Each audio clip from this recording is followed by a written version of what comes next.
Qarşıdan gözəl bir gün gəlir. 8 Mart Qadınlar Bayramı gəlir. Mən bu fürsətdən istifadə edərək bütün qadınları 8 Mart Bayramı münasibətinin təbrik edirəm. Sağlamlıq arzulayıram, uzun ömür arzulayıram.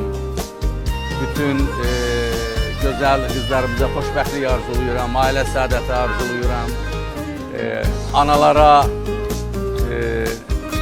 nənə olmağı arzulayıram. İnşallah. Arzulayıram onlara, nəticə arzulayıram. Sən nirə Çünki mən çox istəyərdim ki, biz bu günləri qadınların çiyninə onlara aid olmayan yükləri qoymayaq. Uy qadın bunu de. Bu günləri biz qadınları zəif kimi yox, zərif kimi görməyi və qorumağı bacarmalıyıq. Bu günləri qadın